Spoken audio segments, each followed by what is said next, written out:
In this video, we're going to show you how to replace Audi A6 brake pads. This is for a 2006 model. So watch the video and I'll show you how to do it. Now, to complete this procedure, you will need a set of VAGCOM cables which are available. The link will be in the description, and you'll also need to follow the EPB setup. I'll also put a link in the description how to release the electric brake and how to put it back on. All the titles will be in the description, so just follow that and you'll find out how to do it. Once you've downloaded the procedure, next thing to do is plug your cable into your OBD2 port. This is where it's going to speak to the engine. Now, with the car on the floor, just undo the wheel nuts. Remember, you need your locking wheel nuts for this, and do this on the floor because you don't want to rock this off the jack. You've seen me do it many a time before, so just the best way to do it is make sure it's on the floor. As you can see, these ones here are actually quite tight and they're moving the whole car. So, you know, if they've been on for an extended time, the brake pads, they can heat the wheel up and it can stick. So do it on the floor.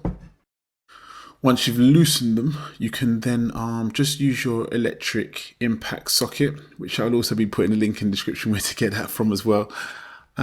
Just use your impact socket to do the rest of the work. This saves it from killing the actual impact driver itself. So this is why I do it this way.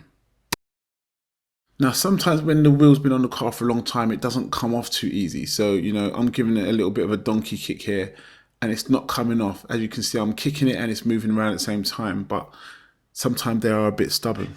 So what you do is you sit on the floor, get the wheels and just kick both sides and it comes off a whole lot easier. So just a little quick trick there to get you out of trouble when your car's not doing what it's supposed to do.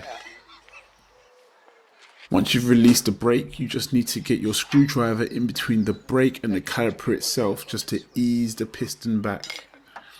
Now just take your time, and as you can see it's all nice and loose there. You'll hear it do it when you follow the procedure. Then what you're going to need is a 13mm socket and a 15mm box spanner, and just loosen the top end of the caliper. This is the rear end. It does help if someone else is there, but you don't need to really. It's easy if you don't have to. So do the same with the lower caliper arm. Now remember not to remove the top one completely because you want it to hold it in a little bit.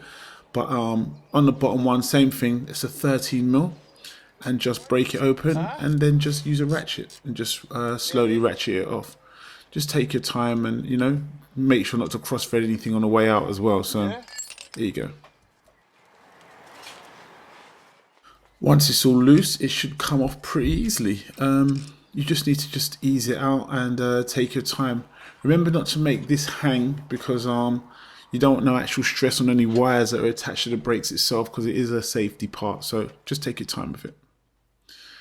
Okay, as you can see here, the pad has actually, well, there's nothing of the pad really. So just get a screwdriver between the disc and the pad itself and just ease it off. Use a rubber hammer so there's not too much impact, and just take time to find your way to break it free from the actual disc itself. Now I used a bit of WD-40 on the connection parts, on the parts where it actually touches the shims itself. So just spray some WD-40, brake cleaner or whatever you've got and ease it off. Just take your time so you don't do too much damage.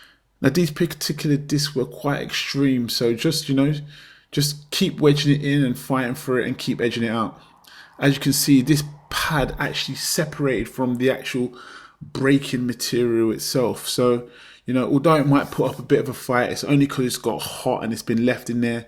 Just continue to work it out. These are quite extreme and really needed the disc to be changed as well.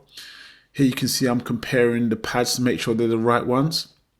This is the time to do it, just to confirm that you've actually got the right pads for your vehicle. As you can see, that one hasn't got no pad on it and it's only the metal backing. So there's a comparison so you know it's going to fit. Now with everything off, use your brass brush or your wire brush and just clean around the areas where it's going to go again. This is just good practice, you know. Since you're in here, it's best to do your best. Remember to use safety goggles because this will fly up in your face. Little bits of metal or whatever will start to go in there. While you're in there, also check the sliders. Now I checked these sliders and they were all pretty good and they're all pretty greased up and clean. So I really had no worries here. The rubber gasket looked nice and but it looked secure. There was no splits in it or nothing like that. I assessed that, and yep, they were pretty good. They all had anti-sleaze on them, and everything was fine there. But it's a good time to check it. Now, once you're in, you've got to remove the shims. These are the metal kind of washers. They act like washers, really, just between the actual metal surface itself and the brake pads. They're called shims. So just ease them out and take them out for cleaning.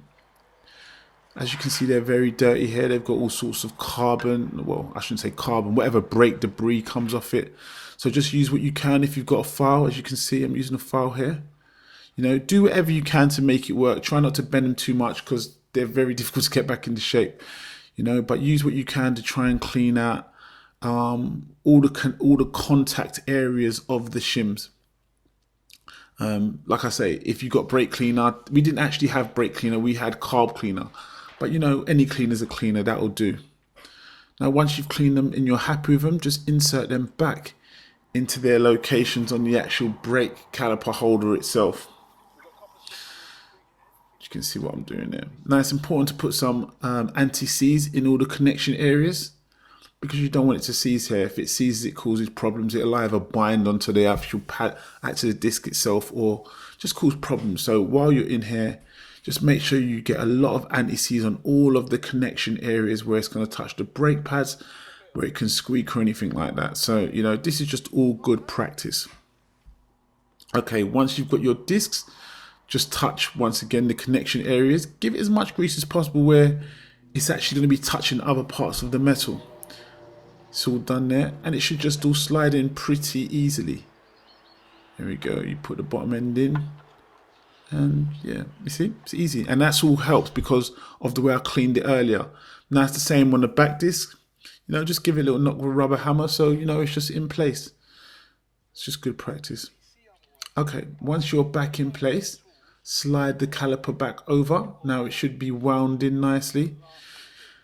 And then just start to fit the locating screws to hold it in. Like I always say, you do it by hand first and tighten up the rest. Now, once you've done all of the mechanical side, you need to reset it on the EPB via VAGCOM. And yeah, that's it. It should all be done. Make sure you do everything to torque specification. And that's it. Thanks for watching. Comment, rate, subscribe.